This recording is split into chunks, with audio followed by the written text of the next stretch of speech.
Morning student, how are you? Hope आप सब healthy होंगे, कोरोना से बचे हैं, एंजॉय भी कर रहे हैं, बट अपने एम दैट इज नीट 2021 को ध्यान में रख के स्टडी भी कर रहे हैं। तो आइए, घर पर रहिए, स्वस्थ रहिए और पढ़ाई भी कंटिन्यूस रखिए। तो आज का टॉपिक स्टार्ट करते हैं, that is DNA packaging. Last class के अंदर हमने स्टडी किया था double helix model of the DNA. किसने प्रपोज किया था? ये वॉटसन एंड क्रिक ने। देखिए, दो साइंटिस्ट थे, वॉटसन एंड क्रिक।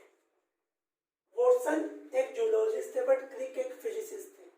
देखिए, फिजिक्स के बंदे ने बायो के अंदर इतना बेहतरीन काम किया, डीएनए का स्ट्रक्चर दिया, तो सब कुछ पॉसिबल है। आप भी ऐसे ही अच्छे से मेहनत करके अपना 100% एफिशिएंसी देके अच्छी रैंक हासिल कर सकते हैं नीट में और एक अच्छे गवर्नमेंट कॉलेज के अंदर एडमिशन पा सकते हैं, बशर्ते आपको डेडिकेटेड होना पड़ेगा। तो डेडिकेशन दिखाइए। वापस आते हैं टॉपिक पे। वॉटसन एंड क्रिक ने डीएनए के स्ट्रक्चर के लिए क्या दिया था? डबल हेलिक्स मॉडल दिया था। ये मॉडल क्या कहता है कि जो डीएनए है वो डबल स्ट्रैंडेड स्ट्रक्चर है। दोनों स्ट्रैंड किससे बनी है भाई? दोनों स्ट्रैंड बनी है न्यूक्लियोटाइड की पॉलीमराइजेशन से। दोनों स्ट्रैंड एंटीपोल पैरेलल बताई गई, मतलब अगर एक स्ट्रैंड की पोलैरिटी 3 प्राइम टू 5 प्राइम है तो दूसरी स्ट्रैंड की पोलैरिटी क्या होगी? 5 प्राइम टू 3 प्राइम होगी। दोनों स्ट्रैंड्स क्या होती हैं? आपस में बाइंड होती है। कैसे? कंप्लीमेंट्री निट्रोजनस बेसिस के बीच में हाइड्रोजन बॉन्डिंग की हेल्प से। तो क्या कहा गया कि डीएनए के अंदर दो न्यूक्लियोटाइड की पॉलीमराइजेशन से बनी हुई स्ट्रैंड्स हैं। सपोज एक स्ट्रैंड की पोलैरिटी है 3 प्राइम टू 5 प्राइम, जो दूसरी स्ट्रैंड होगी वो इस स्ट्रैंड के एंटी पैरेलल होगी, मतलब इस स्ट्रैंड की पोलैरिटी होगी 5 प्राइम टू 3 प्राइम। दोनों स्ट्रैंड कैसे बाइंड होंगी? हाइड्रोजन बॉन्ड के से। तो सब ये क्या हुआ? कंप्लीमेंट्री बेसिस के बीच में हाइड्रोजन बॉन्ड बने, जिसकी वजह से क्या हुआ? ये बेस पेयर बन गए। एक बेस पेयर ये है, सेकंड बेस पेयर ये है। तो डबल हेलिक्स मॉडल के अकॉर्डिंग दो बेस पेयर के बीच में कितना डिस्टेंस होता है? ये डिस्टेंस होता है 0.34 नैनोमीटर, या हम इसको कह सकते हैं 0.34 nanometre multiply by 0.34 multiply by 10⁻⁻⁹ metre. अब एक बात देखिए, ह्यूमन बींग्स की बात करें हम। ह्यूमन बींग्स के सोमेटिक सेल के अंदर या डिप्लॉयड सेल के अंदर जो डीएनए होता है, जेनेटिक मटेरियल होता है, उसके अंदर कितने बेस पेयर होते हैं? ह्यूमन बींग्स के सोमेटिक डिप्लॉयड सेल के जेनेटिक मटेरियल के अंदर 6.6 बिलियन बेस पेयर्स होते हैं। तो अगर मैं आपसे ये कहूँ कि मुझे बताइए कि ह्यूमन बींग्स के सोमेटिक सेल के डीएनए की टोटल लेंथ कितनी होगी, तो कैसे कैलकुलेट करेंगे? हम कैलकुलेट करेंगे number of base pair multiplied by distance between the two base pair. तो कैंसिल आउट करते हैं, इट कम्स अबाउट 2.2 मीटर। ये एक शॉकिंग फिगर है। क्यों है बच्चे? इतना तो आप समझ ही गए होंगे। देखिए, सपोज ये हमारा एक टिपिकल यूकैरियोटिक सेल है। एक टिपिकल यूकैरियोटिक सेल की डायमेंशन क्या होती है? 10 to 20 माइक्रोन। इसके अंदर क्या होगा? मेम्ब्रेन बाउंड जेनेटिक मटेरियल होता है, जिसको हम क्या बोलते हैं? न्यूक्लियस। जो न्यूक्लियस का साइज होता है, जो डायमीटर होता है, ये भी क्या होता है? फ्यू माइक्रोन होता है। तो इस छोटे से न्यूक्लियस के अंदर ये जो 2.2 मीटर का डीएनए है, ये कैसे आया? ये कैसे पॉसिबल हो पाया? ये पॉसिबल हुआ डीएनए की पैकेजिंग की वजह से। ये डीएनए पैकेजिंग क्या होती है? देखिए, कॉमन सा एग्जांपल देखिए। आप घर में आपने अपनी दादी को या मम्मी को देखा होगा, इवन पहले तो टीचर भी क्लास के अंदर ऊन लेके बैठ जाती थी, तो वो क्या करती थी? ऊन पतला रेशे जैसा स्ट्रक्चर है, तो काफी लेंथ होती है, तो उसको रिड्यूस करके वो टीचर या मदर अपने बैग के अंदर डालने के लिए उसका एक स्फेरिकल स्ट्रक्चर बना लेती थी। तो ऐसे ही क्या होता है? डीएनए की पैकेजिंग के लिए क्या होता है? एक प्रोटीन का गोला बनता है, एक स्फीयर बनता है, जिसके ऊपर डीएनए बाइंड कर जाता है। क्यों कर जाता है? इलेक्ट्रोस्टैटिक अट्रैक्शन की वजह से। कैसे हो इलेक्ट्रोस्टैटिक अट्रैक्शन? देखिए,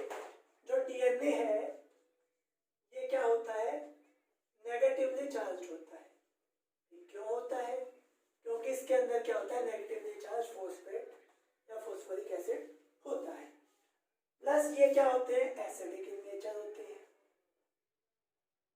ये तो पूछने वाली बात ही नहीं है। डीएनए की फुल फॉर्म क्या होती है, डीऑक्सीराइबोन्यूक्लिक एसिड। नाम में एसिड है तो याद करने की जरूरत ही नहीं है, सिंपली एसिडिक नेचर है इसका। अब देखिए क्या होता है, कुछ प्रोटीन्स होते हैं जो कि क्या होते हैं, पॉजिटिवली चार्ज्ड होंगे और क्या होंगे, बेसिक नेचर के होंगे। तो क्या होगा, नेगेटिवली चार्ज डीएनए और पॉजिटिवली चार्ज प्रोटीन के बीच में क्या होगा, इलेक्ट्रोस्टैटिक फोर्स ऑफ अट्रैक्शन होगी, इलेक्ट्रोस्टैटिक अट्रैक्शन होगी, जिसकी वजह से प्रोटीन के ऊपर डीएनए क्या होगा, कोयल होता जाएगा और डीएनए की लेंथ क्या होगी, रिड्यूस हो जाएगी। ओके, अब हम देखेंगे कि पहले तो ये जो प्रोटीन इन्वॉल्व है डीएनए पैकेजिंग में ये कौन कौन से हैं, फिर हम देखेंगे डीएनए पैकेजिंग का कंप्लीट मैकेनिज्म। देखिए बच्चे, ये टॉपिक थोड़ा सा बच्चों को डाउटफुल है। डाउटफुल कैसे है, अब देखिए आपने principle of inheritance and variation में पढ़ा कि Sutton and Boveri propose chromosomal theory of inheritance according to which the chromosomes are the carrier of gene. Sutton and Boveri की क्रोमोसोमल थ्योरी ऑफ इनहेरिटेंस ने क्या कहा कि जो जीन का कैरियर है वो क्या है, क्रोमोसोम है। तो इसका मतलब क्या है, जीन प्रेजेंट होगी क्रोमोसोम के ऊपर। फिर क्या हुआ, हमने पढ़ा कि जीन क्या होती है, डीएनए का सेगमेंट होती है। तो gene are segment of DNA. तो इसका मतलब क्या है, जीन भी डीएनए के ऊपर या डीएनए के अंदर प्रेजेंट होंगी। जीन क्रोमोसोम के ऊपर भी प्रेजेंट है और जीन डीएनए के ऊपर भी प्रेजेंट है। ये दोनों स्ट्रक्चर न्यूक्लियस के अंदर प्रेजेंट है। इससे इतना तो साफ हो जाता है कि क्रोमोसोम और डीएनए के अंदर कुछ ना कुछ लिंक तो जरूर है। अब ये लिंक बच्चे समझ नहीं पाते हैं। अब कई बार बच्चे पूछते हैं सर क्या डीएनए के ऊपर क्रोमोसोम होता है। फिर जब बच्चे cell cycle and cell division पढ़ते हैं तो उनको कभी तो वो पढ़ते हैं कि क्रोमोसोम के अंदर एक क्रोमेटिड है, फिर मेटाफेज के अंदर जब क्रोमोसोम क्लियरली दिखता है तो उसके अंदर दो क्रोमेटिड है, फिर डिवीजन के बाद फिर कह देते हैं क्रोमोसोम में एक क्रोमेटिड है। तो बच्चे समझ नहीं पाते कि क्रोमोसोम एक्चुअल है क्या, एक क्रोमेटिड को कहते हैं, दो क्रोमेटिड को कहते हैं। तो इन सब बातों को अगर आपको क्रिस्टल क्लियर करना है तो आज के टॉपिक पे ध्यान दीजिए। ये डीएनए पैकेजिंग का जो मैकेनिज्म है, इससे आप DNA, chromatin fibre, chromosome, chromatid इनको क्लियर कटली डिफरेंशिएट कर पाएंगे। तो अब हम बात करेंगे proteins which are involve in the DNA packaging. देखिए डीएनए को पैक करने के लिए दो टाइप के प्रोटीन इन्वॉल्व होते हैं, एक लो मॉलिक्यूलर वेट के होते हैं, एक हाई मॉलिक्यूलर वेट के होते हैं। ये प्रोटीन कौन कौन से होते हैं, ये होते हैं हिस्टोन प्रोटीन है, नॉन हिस्टोन प्रोटीन। तो डीएनए की पैकेजिंग के लिए चाहिए प्रोटीन, और ये प्रोटीन कितने टाइप के हुए, ये प्रोटीन हुए दो टाइप के। कौन कौन से, histone protein and non histone chromosomal protein. इनको इन शॉर्ट NHC भी लिख देते हैं। देखिए जो हिस्टोन प्रोटीन होते हैं ये क्या होते हैं, पॉजिटिवली चार्ज्ड होते हैं। ये क्या करेंगे, डीएनए को इजीली अटैक कर सकते हैं। सेकंड देखिए ये क्या होते हैं, बेसिक नेचर होते हैं। ये क्या होते हैं, बेसिक होते हैं नेचर के अंदर। और ऐसा क्यों है, क्योंकि इनके अंदर क्या होते हैं, बेसिक अमाइनो एसिड होते हैं। इनके अंदर क्या होते हैं, बेसिक अमाइनो एसिड होते हैं। ये बेसिक अमाइनो एसिड कौन से होते हैं, दो होते हैं, लाइसिन एंड आर्जिनिन। मैंने ये कहा है बच्चे, हिस्टोन प्रोटीन के अंदर दो टाइप के बेसिक अमाइनो एसिड होते हैं। मैंने ये बिल्कुल नहीं कहा है कि बेसिक अमाइनो एसिड सिर्फ दो टाइप के होते हैं। ये जो बेसिक अमाइनो एसिड होते हैं ये बेसिक क्यों हो जाते हैं, देखिए कोई भी अमाइनो एसिड होता है उसके अंदर चार ग्रुप होते हैं। एक होता है हाइड्रोजन, सेकंड होता है वेरिएबल आर ग्रुप, थर्ड होता है acidic carboxylic group and fourth होता है बेसिक अमाइनो ग्रुप। जब एक अमाइनो एसिड के अंदर number of basic amino group ज्यादा हो जाते हैं एसिडिक कार्बोक्सिलिक ग्रुप से, तो वो क्या हो जाता है, बेसिक हो जाता है।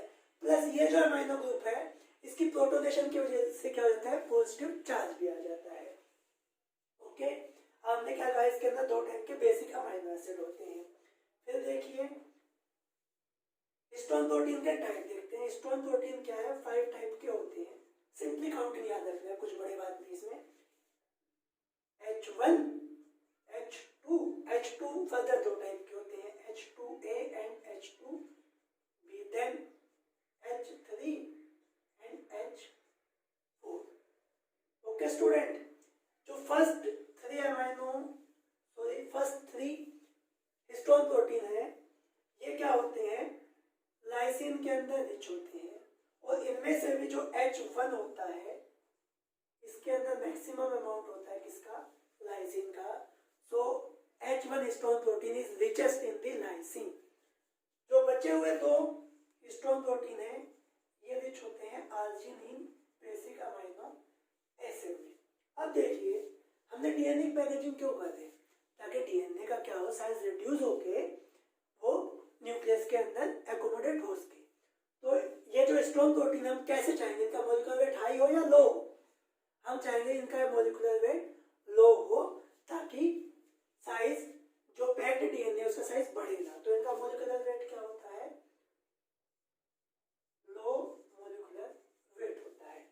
अब हम बात करते हैं second type of the proteins which are involved in the DNA packaging, that is non histone chromosomal protein. ये जो नॉन हिस्टोन प्रोटीन है ये हिस्टोन प्रोटीन से काफी अपोज करते हैं। नॉन हिस्टोन प्रोटीन क्या होते हैं, नेगेटिवली चार्ज होते हैं, बट हिस्टोन प्रोटीन क्या होते हैं, पॉजिटिवली चार्ज होते हैं। नॉन हिस्टोन क्रोमोसोमल प्रोटीन क्या होते हैं, एसिडिक नेचर के होते हैं। बट जो हिस्टोन प्रोटीन थे ये बेसिक थे। ये एसिडिक क्यों है, क्योंकि इनके अंदर क्या है, एसिडिक अमाइनो एसिड है। ये एसिडिक अमाइनो एसिड कौन से होते हैं, मेनली 2 होते हैं नॉन हिस्टोन क्रोमोसोमल प्रोटीन में। कौन से, टायरोसिन एंड ट्रिप्टोफैन। देखिए बच्चे आपने पढ़ा भी होगा कि जो लेग्यूम्स होते हैं, पल्सेस होती हैं, वो प्रोटीन के अंदर रिच होती हैं, बट जो सीरियल्स होते हैं वो कार्बोहाइड्रेट में रिच होते हैं। तो जो ट्रिप्टोफैन अमाइनो एसिड है ये सीरियल के अंदर ज्यादा होगा या पल्सेस के अंदर ज्यादा होगा, ये बात मुझे बताइएगा। ओके, इसके बाद हम देखते हैं नॉन हिस्टोन क्रोमोसोमल प्रोटीन के टाइप देखते हैं। जो नॉन हिस्टोन क्रोमोसोमल प्रोटीन है वो 3 टाइप के होते हैं। कौन कौन से, एक तो स्ट्रक्चरल प्रोटीन, सेकंड कौन से थे, एंजाइमेटिक प्रोटीन, बिकॉज ये क्या है, कैटालाइटिक फंक्शन है। और लास्ट क्या है, रेगुलेटरी प्रोटीन। नाम से पता चला है ये कुछ ना कुछ रेगुलेट करते होंगे। रेगुलेटरी प्रोटीन क्या रेगुलेट करते हैं, ये जीन की एक्सप्रेशन को क्या करते हैं, रेगुलेट करते हैं। एंड मोर प्रिसाइजली अगर मैं आपको बताऊं तो ये क्या करेंगे, जीन एक्सप्रेशन को प्रमोट करते हैं। 3 टाइप के नॉन हिस्टोन क्रोमोसोमल प्रोटीन में से सब स्ट्रक्चरल प्रोटीन ऐसे हैं जो कि डीएनए पैकिंग के लिए इन्वॉल्व होते हैं। इसके बाद बचे हैं एंजाइमेटिक प्रोटीन। एंजाइमेटिक प्रोटीन क्या कहते हैं, कैटालिसिस करते हैं। एग्जांपल देखिए, डीएनए पॉलीमरेज। डीएनए रेप्लिकेशन में इन्वॉल्व होता है। एंड आरएनए पॉलीमरेज ये क्या होता है, ट्रांसक्रिप्शन में इन्वॉल्व होता है। इसको हम फर्दर डिटेल में स्टडी करेंगे। अब देखिए जो नॉन हिस्टोन क्रोमोसोमल प्रोटीन है इनका मॉलिक्यूलर वेट भी क्या होगा, हाई होगा। अब आप कहेंगे sir non histone chromosomal protein तो नेगेटिवली चार्ज है तो डीएनए को रिपेल भी करेंगे, प्लस इसका मॉलिक्यूलर वेट भी हाई है, तो ये क्या करेंगे, डीएनए के पैकिंग के टाइम इसका वेट भी बढ़ा देंगे। तो ये क्यों यूज हुआ, देखिए बच्चे इसकी बात छिपी हुई है डीएनए और हिस्टोन प्रोटीन की इंटरेक्शन में। जब लो लेवल की पैकेजिंग के लिए क्या चाहिए होता है, हिस्टोन प्रोटीन। तो पहले जब डीएनए नेगेटिवली चार्ज था तो तो क्या हुआ, उसके बाद पॉजिटिवली चार्ज हिस्टोन प्रोटीन हो जाते हैं। तो क्या अब डीएनए पहले जितना नेगेटिव रहा, नहीं रहा होगा ना। तो अब देखिए रिपल्शन, जो नॉन हिस्टोन क्रोमोसोमल प्रोटीन और पार्शियली पैक्ड डीएनए है उसके बीच में रिपल्शन का लेवल क्या होगा, काफी हद तक लो हो जाएगा।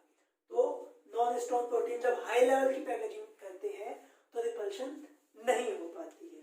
अब हम बात करेंगे कि कैसे हिस्टोन प्रोटीन लो लेवल की packaging and non histone chromosomal protein high level की डीएनए पैकेजिंग के अंदर इन्वॉल्व होते हैं। अब तक हमने क्या पढ़ा, जो डीएनए है ये क्या है, थ्रेड लाइक कोल्ड स्ट्रक्चर है। जो डीएनए होता है इसको क्या होता है, न्यूक्लियस के अंदर रहना है, तो इसके साइज को क्या करना पड़ेगा, रिड्यूस करना पड़ेगा। साइज रिड्यूस करने के लिए इसको पैक किया with the help of 2 type of protein. तो अब हम इस पूरे मैकेनिज्म को डिटेल में स्टडी करेंगे।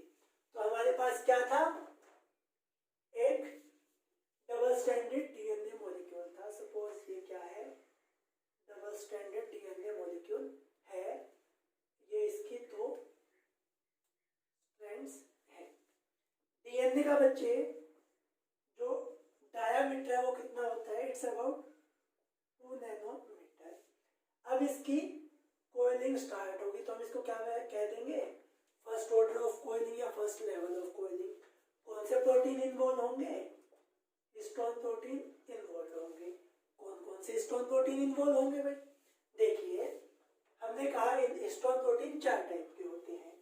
तो H2A हिस्टोन प्रोटीन का डाइमर, H2B का डाइमर, H3 हिस्टोन प्रोटीन का dimer and H4 histone protein का डाइमर। मींस जो टोटल 8 हिस्टोन प्रोटीन क्या होंगे, आपस में बाइंड करके एक स्फेरिकल स्ट्रक्चर बनाएंगे जिसके अंदर टोटल 8 हिस्टोन प्रोटीन है। इसलिए स्ट्रक्चर को हम क्या नाम दे देते हैं, हिस्टोन ऑक्टामर, या फिर हम इसको न्यू बॉडी भी कह देते हैं, या इसको कोर मॉलिक्यूल भी कहा जाता है। अब देखिए क्योंकि इस हिस्टोन ऑक्टामर के अंदर पॉजिटिवली चार्ज हिस्टोन प्रोटीन है तो इसका चार्ज कैसा होगा, ये पॉजिटिवली चार्ज होगा। बट डीएनए तो क्या था, नेगेटिवली चार्ज था। तो अब इस histone octamer and thread like negatively charge DNA में क्या होगी, इलेक्ट्रोस्टैटिक अट्रैक्शन होगी और डीएनए क्या होगा, इस हिस्टोन ऑक्टामर के बाहर क्या होगा, कोयल कर जाएगा। क्या हुआ, पॉजिटिवली चार्ज्ड हिस्टोन ऑक्टामर के ऊपर नेगेटिवली चार्ज डीएनए कोयल हो गया। किसकी वजह से, इलेक्ट्रोस्टैटिक अट्रैक्शन की वजह से। तो क्या हुआ, हिस्टोन ऑक्टामर के ऊपर क्या आ गया, डीएनए आ गया है। डीएनए क्या करता है हिस्टोन ऑक्टामर के ऊपर, एक तो कंप्लीट टर्न बनाता है और जो सेकंड टर्न होती है वो अबाउट 3/4 होती है। सिंपली हम कहें तो जो नेगेटिवली चार्ज डीएनए है वो पॉजिटिवली चार्ज हिस्टोन ऑक्टामर के ऊपर अबाउट 1.75 टर्न्स कोयल करता है। अब देखिए यहाँ पे क्या है, डीएनए के कुछ फ्री एंड्स हैं। इन दोनों डीएनए के फ्री एंड्स को क्लिप करने के अंदर इन्वॉल्व होता है एक और हिस्टोन प्रोटीन जिसका अब तक आपने फंक्शन नहीं देखा है। कौन सा होगा ये होगा H1 हिस्टोन प्रोटीन। अब देखिए थर्ड स्ट्रक्चर क्या आ गया, H1 histone protein, histone octamer plus coiled DNA and this H1 histone protein together form a structure which is called as nucleosome. तो इन तीनों ने मिलकर क्या कर दिया, एक स्ट्रक्चर बना दिया जिसको हमने क्या नाम दिया, न्यूक्लियोसोम। ओके बच्चे, तो न्यूक्लियोसोम के अंदर जो ये डीएनए है इसके अंदर अबाउट 200 बेस पेयर होते हैं।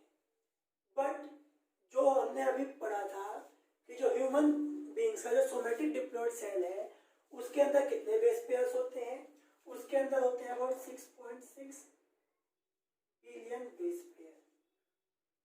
तो क्या सिर्फ एक न्यूक्लियोसोम के ऊपर ही सारा डीएनए कोड हो पाएगा, ऐसा पॉसिबल नहीं है।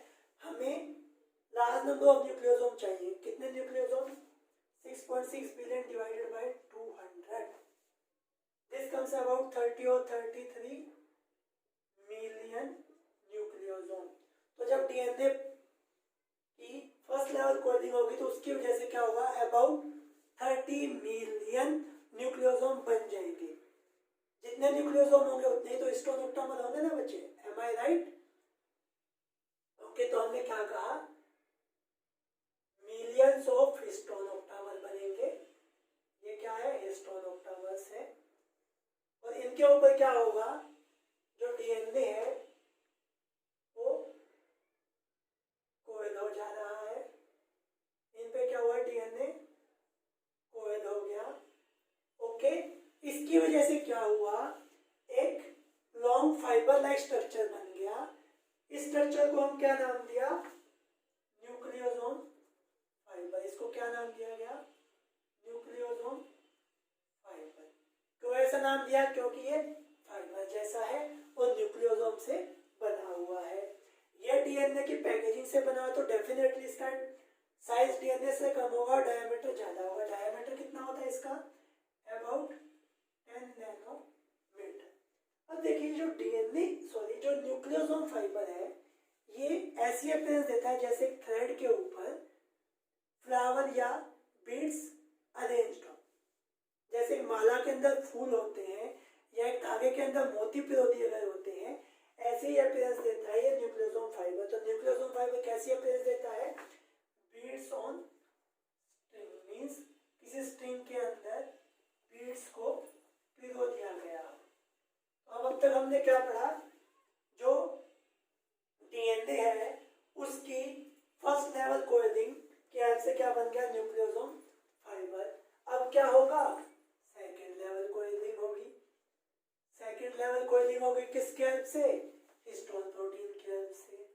अब क्या होगा, हिस्टोन प्रोटीन क्या करेगा, ये जो लॉन्ग फाइबर लाइक स्ट्रक्चर है इसकी कोडिंग करवा देगा। तो आइए कोडिंग करवाते हैं। ये क्या होगा, जो न्यूक्लियोसोम फाइबर है अब इसकी बन गई कोएल्स। इसकी हर एक कोयल के अंदर क्या होंगे, न्यूक्लियोसोम होंगे। तो आइए न्यूक्लियोसोम बना देते हैं। यहां पर एक कोयल के अंदर अबाउट 5 to 6 न्यूक्लियोसोम होते हैं। चाहे आप यहाँ पर देखिए चाहे आप न्यूक्लियोसोम फाइबर में देखिए, दोनों ही लेवल पे क्या हो रहा है, जो सक्सेसिव न्यूक्लियोसोम्स हैं इनको कनेक्ट कौन कर रहा है, डीएनए। मतलब एक न्यूक्लियोसोम को दूसरे न्यूक्लियोसोम से लिंक करने के लिए क्या है, डीएनए इन्वॉल्व है। तो ये डीएनए जो दो न्यूक्लियोसोम को, ये जो डीएनए बच्चे मैं इसकी बात कर रहा हूँ, ये जो डीएनए जो दो न्यूक्लियोसोम को लिंक कर रहा है इसको सिंपली हम बोल देते हैं लिंकर डीएनए। ये भी क्या हुआ, लिंकर डीएनए। तो हमने क्या देखा, न्यूक्लियोसोम फाइबर की सेकेंड लेवल कोइलिंग की वजह से क्या हुआ, एक कोइल्ड स्ट्रक्चर बन गया जिसकी हर एक कोइल के अंदर 5 to 6 न्यूक्लियोसोम है। इस स्ट्रक्चर को नाम दिया जाता है क्रोमेटिन फाइबर। इसको क्या नाम दिया जाता है बच्चे, इसको नाम दिया जाता है क्रोमेटिन फाइबर, या इसको सोलेनोइड भी कहा जाता है। एक सोलेनोइड या क्रोमेटिन फाइबर का डायमीटर न्यूक्लियोसोम फाइबर से ज्यादा होगा या कम, ये इसका डायमीटर ज्यादा होगा। बट यहाँ पर डीएनए की जो टोटल लेंथ है वो कम हो गई है। तो सोलेनोइड या क्रोमेटिन फाइबर का डायमीटर कितना होगा, it's about 30 nanometre. Okay student, अब देखिए फिर इसकी फर्दर कोइलिंग होगी, that is third level coiling. किसकी हेल्प से, हिस्टोन प्रोटीन की हेल्प से। तो हिस्टोन प्रोटीन क्या करेगा, फर्दर इस कोल्ड स्ट्रक्चर को और कोइलिंग करवा देगा जिसकी वजह से डीएनए की लेंथ और रिड्यूस हो जाएगी। तो अब क्या हुआ, क्रोमेटिन फाइबर की फर्दर कोइलिंग हुई। क्या हुआ बच्चे, यहाँ पर क्या हुई, फर्दर कोइलिंग हो रही है जिसकी वजह से क्या हुआ, एक फर्दर कंडेंस्ड डीएनए बन गया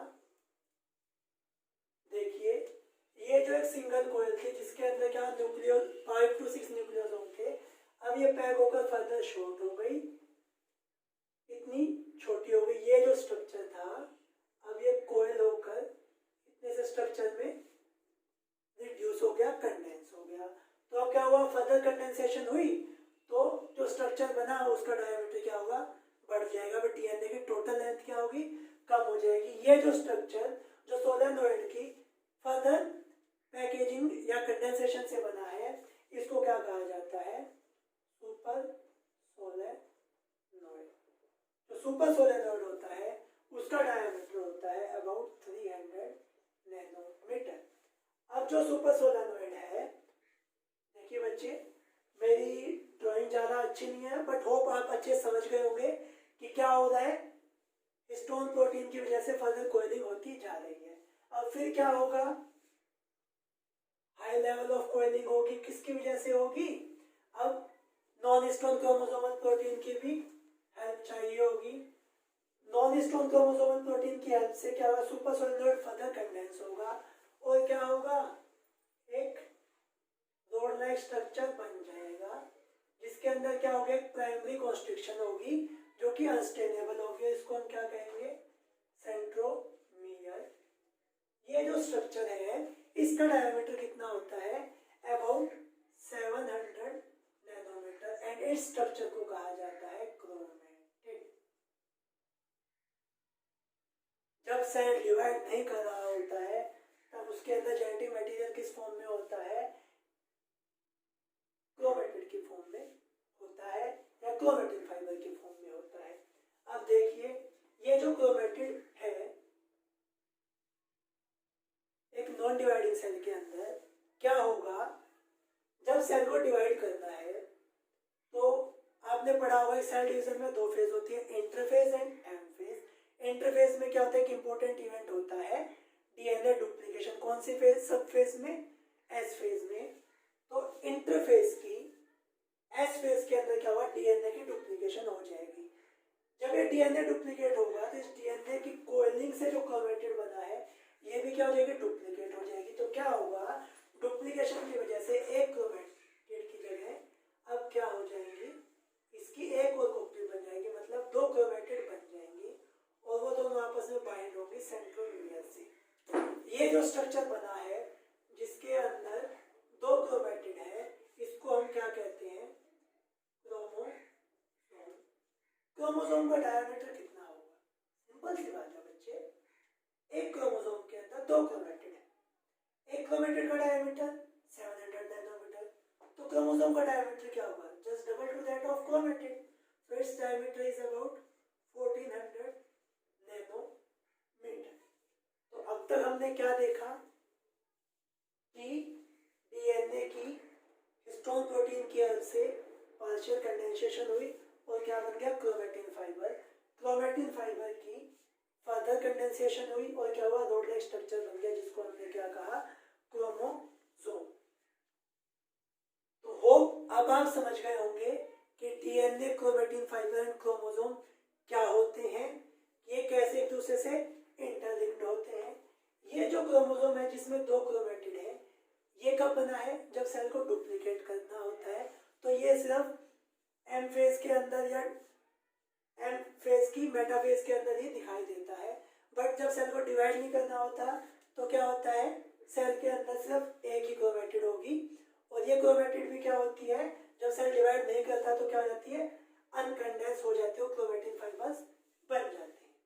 तो क्या देखा हमने कि डीएनए कंडेंसेशन से क्रोमेटिन फाइबर, क्रोमेटिन फाइबर की कंडेंसेशन से क्रोमोसोम, और क्रोमोसोम जो दो क्रोमेटिड है वो कब अपीयर होंगी, मेटाफेज के अंदर। ऐसा हो क्यों रहा है बच्चे, आपने एक बात सोची, भाई डीएनए कंडेंस क्यों हो रहा है। एक तो आपने रीजन बता दिया कि भाई सर जो डीएनए है वो न्यूक्लियस के अंदर नहीं आ पा रहा था, but chromatin fibre sufficiently condense थे कि ये क्या हो, न्यूक्लियस के अंदर आ जाए। तो फिर ये फर्दर लेवल की जो कंडेंसेशन थी जिससे क्रोमोसोम बना, ये क्यों होती है। देखिए जब सेल डिवाइड नहीं कर रहा होता है तब क्या होता है, उसका जो जेनेटिक मटेरियल के अंदर मूवमेंट नहीं होती है। तो एक नॉन डिवाइडिंग सेल के अंदर जो जेनेटिक मटेरियल है वो क्या होता है, क्रोमेटिन फाइबर के अंदर प्रेजेंट होता है। कब, जब सेल नॉन डिवाइडिंग है। फॉर्म है क्रोमेटिन फाइबर। बट जब सेल को डिवाइड करना है तो क्या होता है, आपने देखा होगा कि एम फेज के अंदर पहले कैरियोकाइनेसिस होती है, फिर साइटोकाइनेसिस। कैरियोकाइनेसिस के अंदर पहले तो स्पिंडल फाइबर की हेल्प से क्रोमोसोम क्या होते हैं, इक्वेटोरियल प्लेट पे अरेंज होते हैं, फिर क्रोमोसोम सेपरेट होके अपोजिट पोल की तरफ जाते हैं। तो ये क्या, इनकी काफी मूवमेंट हो रही है। इस मूवमेंट के दौरान क्या होता है, अगर जेनेटिक मटेरियल पार्शियली कंडेंस होगा क्रोमेटिन फाइबर की फॉर्म में तो उसके ब्रेकेज के चांस, उसमें म्यूटेशन के चांस ज़्यादा होते हैं। और अगर जेनेटिक मटेरियल के अंदर कुछ डिफेक्ट हो गया तो ह्यूमन के अंदर फिनोटाइप कैरेक्टरिस्टिक चेंज हो सकते हैं, दैट में बी लीथल। तो इसलिए जब सेल डिवाइड कर रहा है तो उसका डीएनए रप्चर ना हो, डिफेक्टिव ना हो, इसलिए क्या होगा, उस डीएनए को फर्दर पैक कर दिया जाता है किसके फॉर्म में, क्रोमोसोम की फॉर्म में। तो आज हमने यहाँ पर देखा DNA, chromatin fibre and chromosome. एक टर्म मैं आपको और बताता हूँ, क्रोमेटोसोम। क्या टर्म, क्रोमेटोसोम। क्रोमोसोम और क्रोमेटोसोम को कंफ्यूज मत कीजिएगा। क्रोमेटोसोम क्या होता है, वो स्ट्रक्चर होता है जो किससे बनता है, एक न्यूक्लियोसोम और लिंकर डीएनए से। So the nucleosome plus the linker DNA form a structure which is called as the chromatosome. इसके बाद देखिए, आपने क्रोमेटिन फाइबर तो पढ़ लिया, कई बार पढ़ा होगा यूक्रोमेटिन, हेट्रोक्रोमेटिन। भाई वो क्या होता है, इसको भी देख लेते हैं अभी। तो देखिए, थोड़ा सा रब कर रहा हूं बच्चे में। जो क्रोमेटिन फाइबर है ये दो टाइप के होते हैं। कौन से, एक तो होता है euchromatin and second one is heterochromatin. Heterochromatin इसमें बच्चे क्या होता है, देखिए जो यूक्रोमेटिन होता है ये लूजली पैक्ड होता है। ये क्या होता है, लूजली पैक्ड होता है, जिसकी वजह से जब हम न्यूक्लियस को स्ट्रेन करते हैं तो ये यूक्रोमेटिन लाइटली स्ट्रेन लेता है। So these are lightly stain. But इसके अपोजिटली जो हेट्रोक्रोमेटिन होता है वो क्या होता है, कंपैक्टली या वो क्या होता है, टाइटली पैक्ड होता है, जिसकी वजह से ये क्या होता है, स्टेनिंग के दौरान डार्कली स्टेन्ड हो जाता है। हेट्रोक्रोमेटिन क्या होता है, डार्कली स्टेन्ड हो जाता है। अब देखिए, क्योंकि हेट्रोक्रोमेटिन क्या है, कंपैक्टली पैक्ड है, तो इसकी वजह से क्या हो सकता है, देखिए जो ट्रांसक्रिप्शन यूनिट होती है जिसके ऊपर ट्रांसक्रिप्शन होती है, मतलब डीएनए से आरएनए बनता है, उसके अंदर एक साइट होती है, डीएनए सीक्वेंस होता है जिसको हम क्या बोलते हैं, प्रमोटर। उस प्रमोटर के ऊपर क्या है, आरएनए पॉलीमरेज एंजाइम बाइंड करता है और ट्रांसक्रिप्शन इनिशिएट हो जाती है।